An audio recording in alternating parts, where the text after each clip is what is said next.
Gratitude is what we call in Ayurveda a shamana practice, or a practice that balances the doshas in the body in a gentle way without exciting them too much in the process.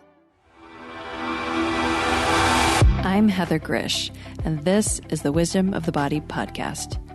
This podcast explores the idea of body intelligence as the real key to learning the knowledge of life, or what we call Ayurveda in the ancient language of Sanskrit.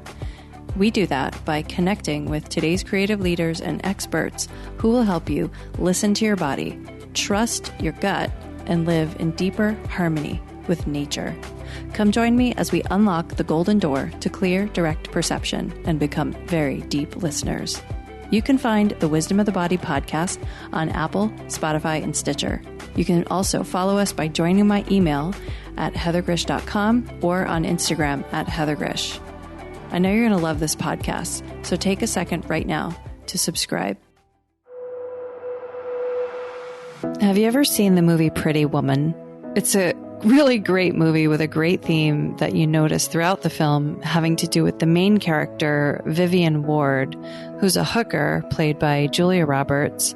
She comes from a very poor, uneducated background, and suddenly she goes through this experience where she suddenly starts receiving all this privilege and all these new experiences, you know, a ride in a luxury sports car, beautiful clothing, and the way she just bites into a croissant at breakfast the morning after she's taken home by the main character, Edward Lewis, a lawyer, businessman played by Richard Gere.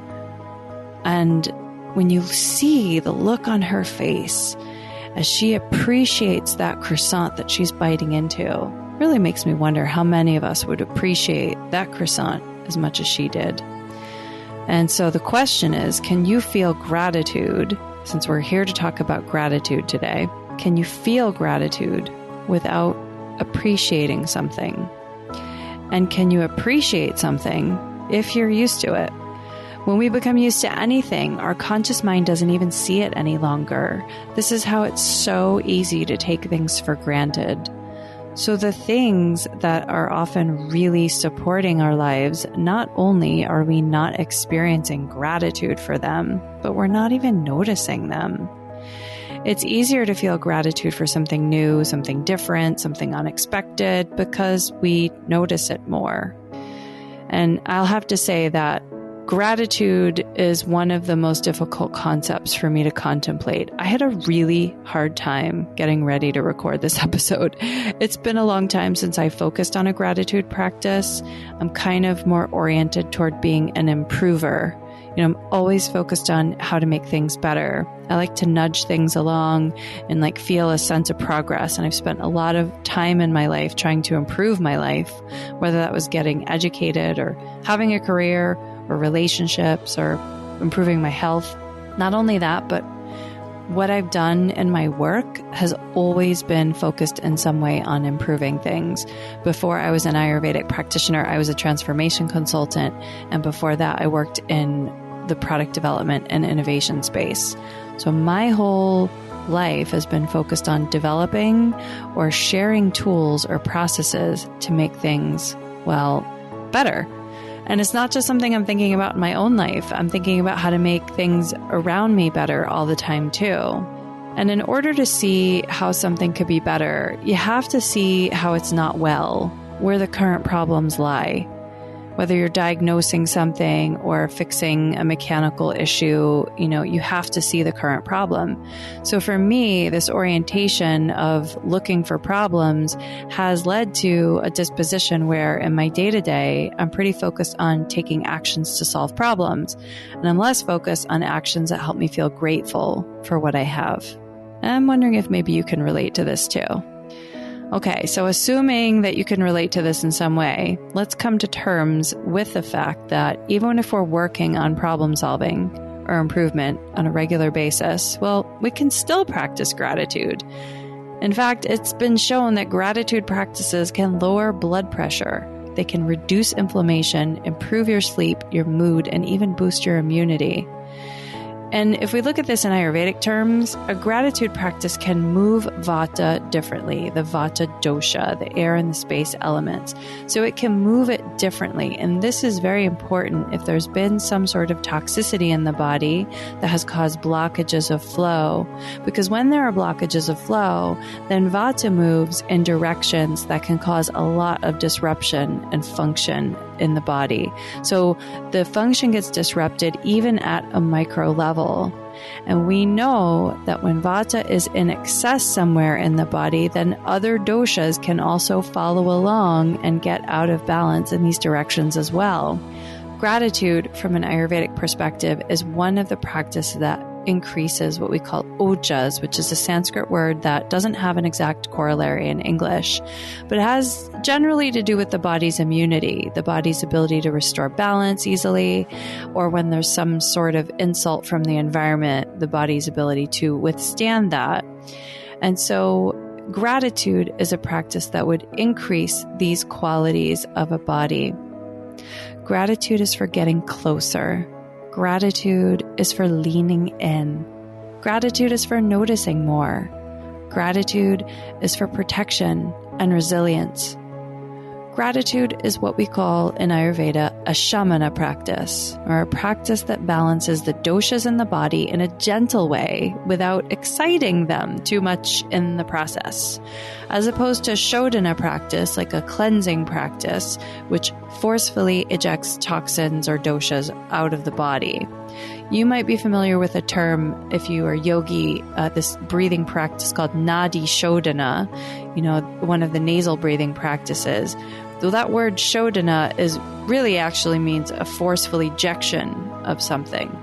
And Shamana is really the opposite of this. They're both cleansing practices, but the Shamana practice does it in a different way that is less disruptive to the overall status of things. So what I've shared already, you already know that it isn't easy for me to get to gratitude. But I did spend quite a bit of time working with gratitude. And through this practice, I'd love to share one really powerful story of gratitude from my own life. You may be aware that when a woman has a child, that the postpartum period can be very, very, very difficult. And this was the case for me. I think it's difficult for every woman, and in different ways. But generally, if you would imagine, if you've never had a child before, if you would imagine not getting very much sleep and having a little baby cry all the time and feeling your body respond physiologically to the sound of your baby's cry, the intensity of that, your body responding with different biological processes to respond to the baby, and you're hungry and your calorie requirement is so much greater. And I don't know about you, but when I don't sleep very well, I'm just not my best self. And it can feel really hard in this postpartum period for a lot of women. And it did for me. The sleep deprivation piece was just, so hard. And it was kind of tolerable for me because my partner was home with me for, say, like the 2 months after my child was born. But once 2 months hit, he was traveling a lot for work.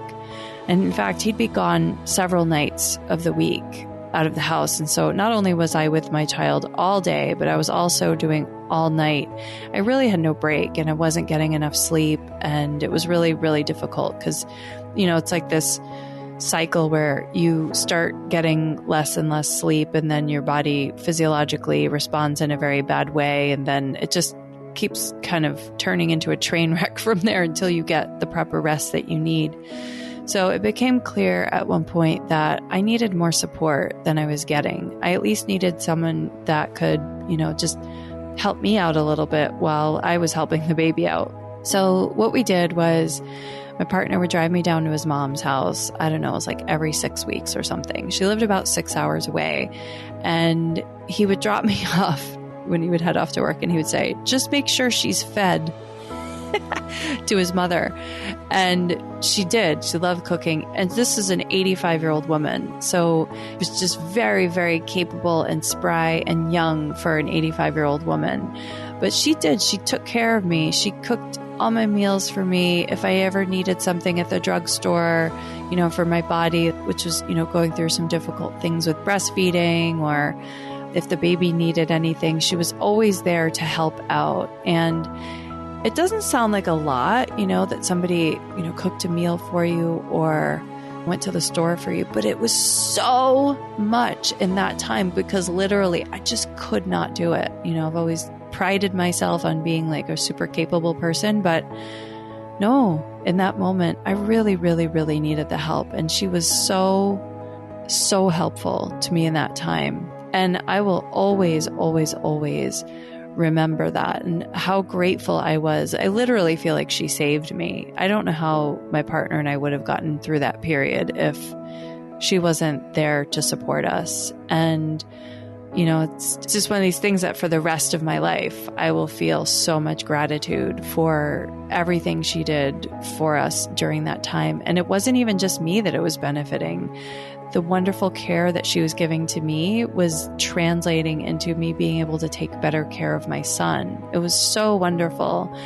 And so when I think about this experience, I think about how warm and just how warm my heart feels inside, how much peace I have and so much happiness I have in my side when I think about inside how grateful I am to her help.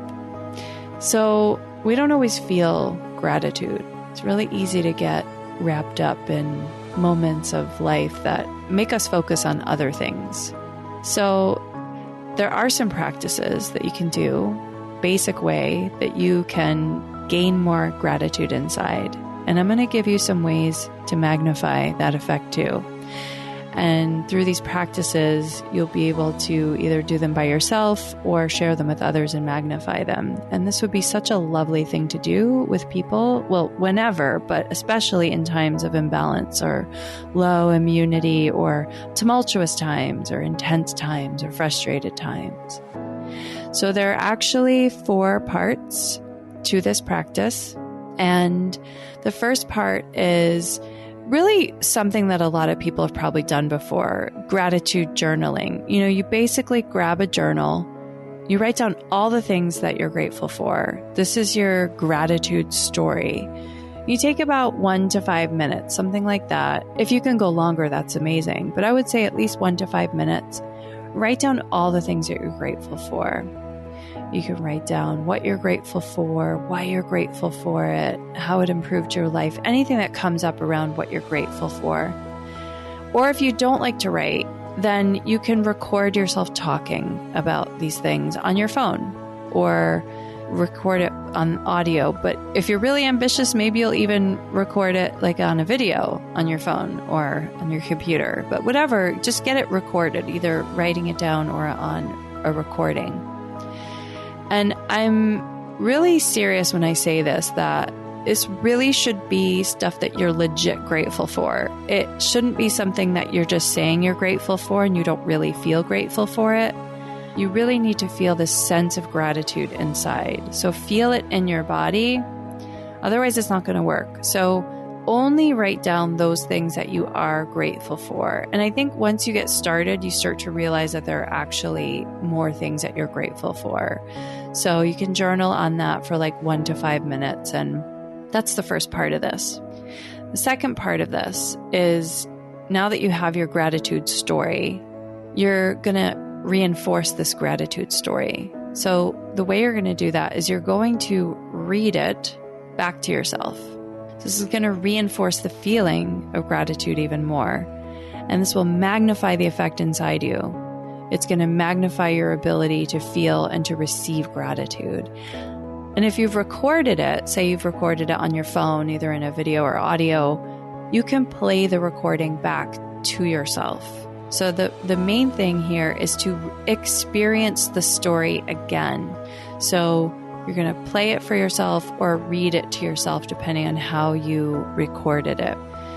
So reinforcing the gratitude story. That's the second part. This is great, but what is even more powerful is what I like to call expanding the gratitude bubble. So this third part here is you sharing your gratitude story with somebody else.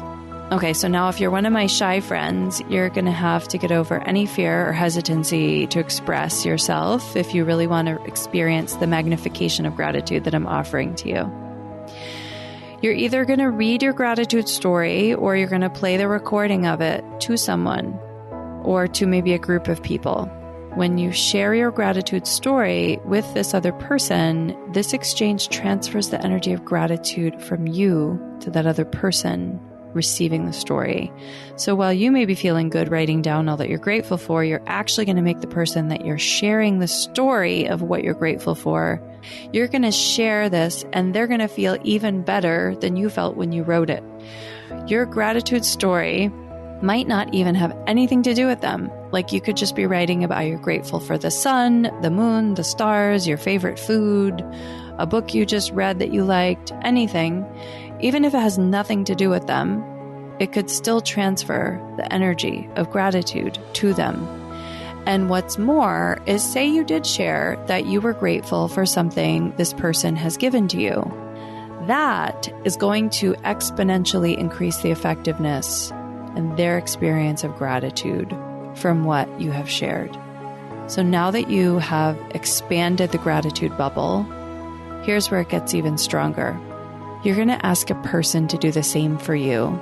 They can do the journaling, they can do the recording, however they do it, same way you did it in step 1. And then once they do that, they're going to go to step 3, go through all the same steps that you did. So they're going to read theirs to themselves, and then they're going to do the same thing to you by reading their gratitude story to you or playing the recording of it for you. And just witnessing what the other person is grateful for will magnify this within you. And if you're feeling like you really need a boost, then, you could score some bonus feelings of gratitude if you ask the person to share something that you have given to them, to him or her, for which he or she is grateful for. You could say, I'd love to hear about something about me that you're grateful for. Anything, it could be anything. But be really open when you make that request. Do not expect to receive something specific, because if you narrow it down too much in your own mind, then you leave yourself open to getting something different than you wanted, and there's a whole set of things that could happen from there. So stay super open. You feel me? Ask, but do not expect what the answer is going to be. Stay open. So those are the 4 steps. You're going to create your gratitude story. You're going to reinforce your gratitude story by reading it to yourself or playing it for yourself. And then you're going to expand the gratitude bubble by sharing it with one person or several other people. And then you're going to have somebody else do the same thing of steps 1, 2, and 3. So this is step 4. Now, that's all good unless you're the person who's been listening to this going, what if I don't feel gratitude for anything? Which is possible because, we have a whole bunch of emotions that we experience all the time. So should you really force yourself to feel gratitude? No, I'm not a fan of you lying to yourself. Your body actually knows the truth, despite the tricks that your mind will try to play. So if you're sitting here worried that you don't feel any gratitude, and you try to do the journaling and you're just not feeling it, nothing's coming up, then there are 2 things that I can offer for you to kind of get things flowing for step 1.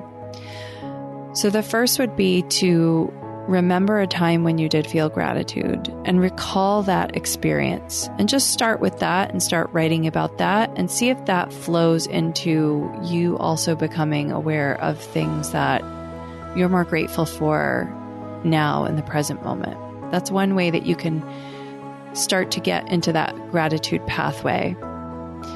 Another thing that you could do is go back to this story that I shared about my mother-in-law, about how I was grateful for how she cared for me in that time in the postpartum period, or another story that you may have heard where somebody was very grateful for something. So do what is called gratitude story listening.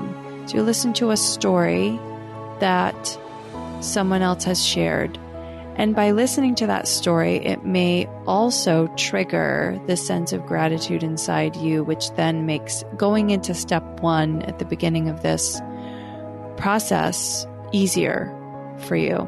You definitely don't need to force gratitude. Don't force it, but it's going to have an amazing effect on you if you simply recognize what you do have gratitude for or what you did have gratitude for. And if you listen to other people share what they're grateful for, then it's more likely to increase that feeling inside you. And that's really what we're after, the feeling of gratitude, because that's what's actually going to give you all the positive effects for your immune system, your ojas, your sleep, the balancing of your doshas, your blood pressure. You know, as we say in Ayurveda, like increases like and opposites balance each other. So have that gratitude take up more space inside you, because something else can take this space up if that's not there. So what would you like to be filled with? So like increases like in this situation. More gratitude will increase more gratitude. Whether you create it from the inside, whether you recall it, whether you notice it, whether you hear someone else being grateful. Your body really, really likes it when you live in truth. So be honest with yourself and with others during this process. Gratitude with honesty. So choose gratitude, explore it, and really whatever you are grateful for, whatever your body feels grateful for.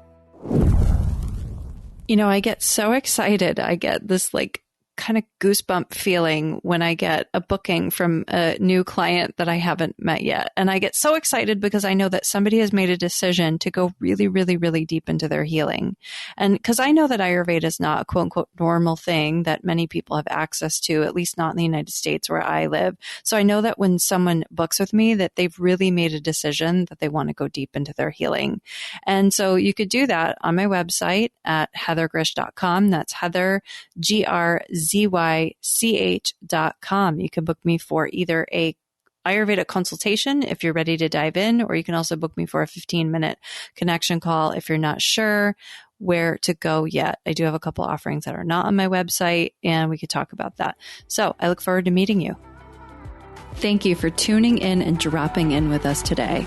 Don't forget to subscribe, rate, and review this podcast. I really want to hear your feedback. To learn more about my work, visit heathergrzych.com. That's Heather, GRZYCH.com. And meet me here next time on The Wisdom of the Body.